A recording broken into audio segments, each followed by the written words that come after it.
Investment bank company को represent करती है जब वो मार्केट में जाते हैं। कैपिटल रेजिंग और मार्केट में जाना कई तरीकों से किया जा सकता है। पहला तरीका, जो फिर से बहुत महत्वपूर्ण है, वो है नए सिक्योरिटीज का इश्यूएंस।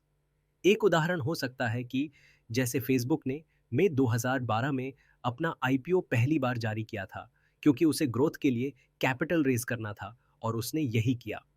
इसी तरह ट्विटर ने नवंबर 2013 में एनवाईएसई पर अपना आईपीओ लॉन्च किया था। वही उद्देश्य था जिसे उसने सफलतापूर्वक हासिल किया और बाद में 2022 में अपना आईपीओ वापस ले लिया। ये टेक जायंट 2026 तक नए सिक्योरिटीज के साथ स्टॉक एक्सचेंजेस में फिर से उतरने की उम्मीद कर रहा है, ताकि वो पहले से भी ज्यादा अपने होराइजन को एक्सपैंड कर सके। तो यही होता है, आप जानते हैं, नए सिक्योरिटीज का इशुएंस। और ये सिक्योरिटीज का इशुएंस कई इन्वेस्टमेंट बैंक्स द्वारा रिप्रेजेंट किया जाता है। तो ये जेपी मॉर्गन, मॉर्गन स्टैनली जैसे कुछ बैंक हो सकते हैं, बस कुछ उदाहरण देने के लिए।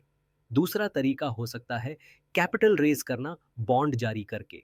इसका कारण हो सकता है कि कंपनियां किसी एक्सपेंशन पर काम कर रही हों, या फिर उनका उद्देश्य कुछ प्रोजेक्ट्स को फाइनेंस करना हो। जाहिर है, इसके कारण बहुत से हो सकते हैं, और इन्वेस्टमेंट बैंकर्स इन्हें मार्केट में रिप्रेजेंट करने के लिए सबसे अच्छा माध्यम होते हैं। तो अब जब आपने समझ लिया कि इन्वेस्टमेंट बैंक्स कंपनियों को कैपिटल रेज करने में कैसे मदद करती हैं, तो अब ये जानने का समय है कि ये कैसे किया जाता है। जैसा कि आप अब जानते हैं कि कैपिटल रेज करने का एक तरीका इक्विटी डाइल्यूशन है। तो चलिए अब आईपीओज और एफपीओज को थोड़ा और डिटेल में समझते हैं। तो आइए अब ये समझते हैं कि जब हम आईपीओज और फॉलो ऑन आईपीओज की बात करते हैं, तो इन्वेस्टमेंट बैंक्स असल में क्या करते हैं। जब हम आईपीओज की बात करते हैं, तो इसका मतलब है कि एक प्राइवेट कंपनी या एक प्राइवेटली हेल्ड कंपनी है, और मान लीजिए कि कंपनी के पास केवल कुछ ही शेयर होल्डर्स हैं जिन्होंने कंपनी शुरू की थी, और इन्हें फाउंडर्स कहा जाता है। अब जब एक प्राइवेट कंपनी बड़ी हो जाती है, तो जाहिर है उन्हें अपनी ग्रोथ को फाइनेंस करने के लिए फंड्स की आवश्यकता हो सकती है। इसके लिए फाइनेंसिंग के अलग अलग टूल्स हो सकते हैं।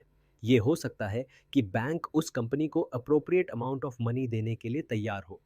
अगर बैंक फिलहाल इसे लेंड करने के लिए तैयार नहीं है, क्योंकि कंपनी अभी बहुत रिस्की हो सकती है, तो प्राइवेट कंपनीज फिर भी मार्केट में जाने पर विचार कर सकती हैं।